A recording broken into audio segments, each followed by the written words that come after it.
ሞት ለብዙ ሰዎች አሳብ ጭንቀት ቢሆንም የቀነኒ ሞት መቼም ቢሆን እንዳጫሉ ሞቷ በምን እንደሆነ እንዴት እንደሆነ እንዳይቀርብኝ ብሎ አባቱ እንዳወራም ነበርና አሁን ደግሞ ይኑር መሄጃ ወዳሻ ቦታ መንጎጃ እንደ ልብ ባችል መራመድ የሱን ውሳኔ ግን ውደድ እይታ ነስቶ ጨለሞ ዓለምን ባታይ ፈጽሞ እንዳሳነሰ ቁጥረህ ጸጋውን እንዳትክድ ከስረህ። አሰላሙ አለይኩም ወራህመቱላሂ ወበረካቱ። ፍቅርና የተከበራችሁ የፍሪ ሚዲያ ተከታታዮች እንደምናችሁ ደህና ናችሁ? እኔ ሰላም ነኝ ያለሁኝ አልሐምዱሊላህ። ዛሬ ረመዳን እንዴት ነው እናንተ ጋር? አልሐምዱሊላህ። የሚገርማችሁ ከእንቅልፋውን የተነሳሁት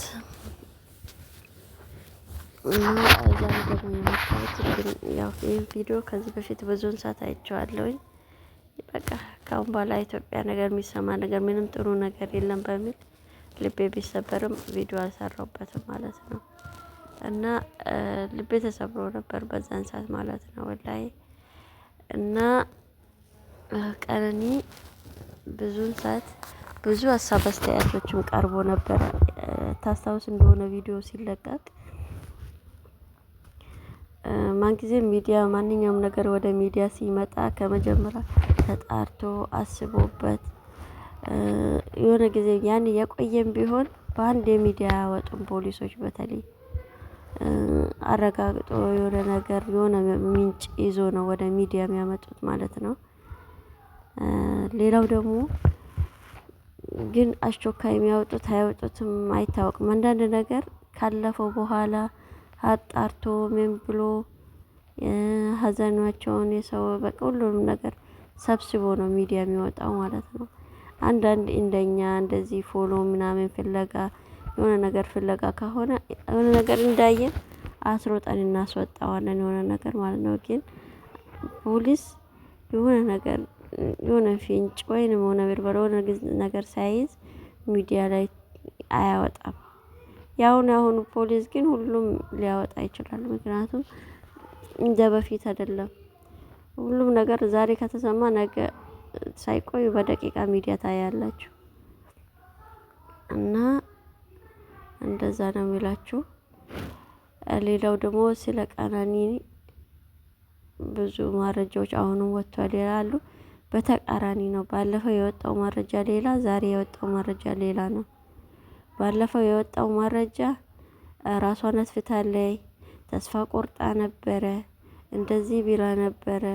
ያኔ እንደ ወጥመድ ወይንም ደግሞ እንደ ለሌላ ሰው እንደ ተልእኮ ነበረ የተጻጻፉት ምናምን ያወሩት ምናምን አውጥቶ ሚዲያ ላይ የተንሸራሸረም ነበር።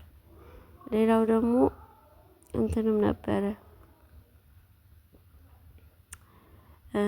ብዙ አርግዛም ያረገዘችው ከሌላ ሰው ሆኖ ላይ በኦሮምኛ ብዙ ድብን ያለ እንትን ነበረ ቪዲዮ እንደዚህ አርግዛ በኦሮምኛ አርግዛ ነበረ።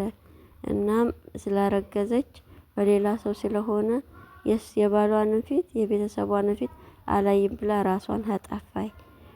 ከሱም ከባሏ ማልነበረ ከእጮኛ ማልነበረ 15 ለሰርጓ 15 ስለቀረው በሚትገባ ጊዜ እንደዚህ ትሆናለሁ ብላ ነው ራሷን ያጠፋች።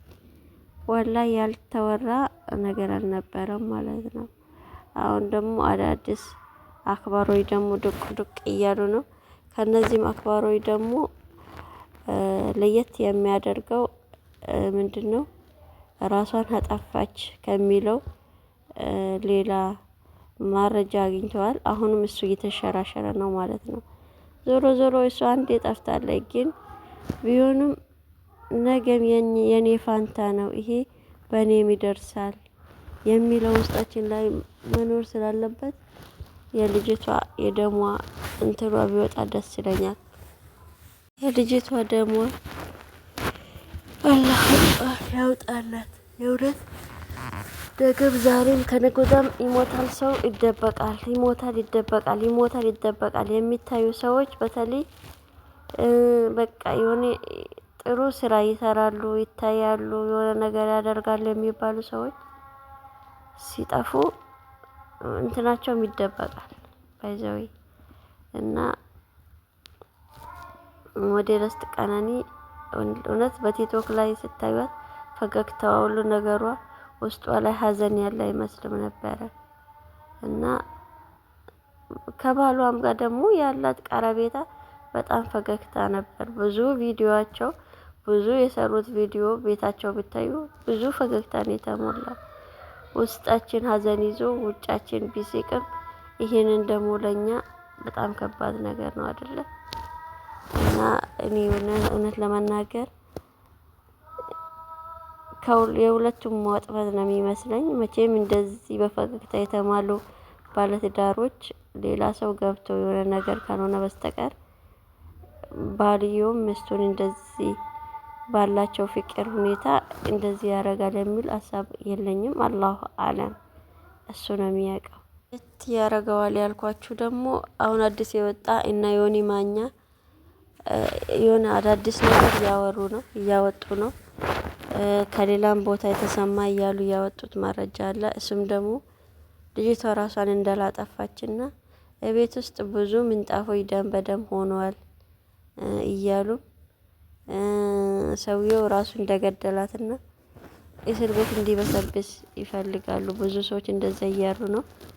አባትየው ደግሞ እንዳጫሉ ደግሞ እንዳይቀርብኝ ብሏል። እንግዲህ ያቅማን አላህ ያውጣለት እላቸዋለሁ። ያጀማቸው ይኑር መሄጃ ወዳሻ ቦታ መንጎጃ እንደ ልብ ባችል መራመድ የሱን ውሳኔ ግን ውደድ።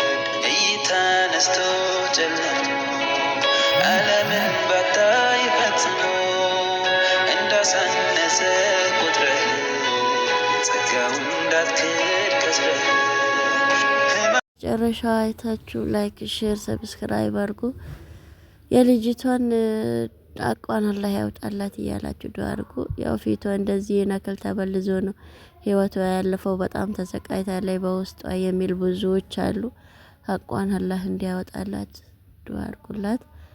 አላህ እኛንም ከሰው ሀገር አውጥቶ ከሰው ሀገር በቃቸው ብሎ በሀገራችን አላህ ለሀገራችን ያብቃላችሁ። አላህ ጀማል አላህ ቢወዳችኋለሁ። መልካም ቀን መልካም ረመዳን ይሆንላችሁ።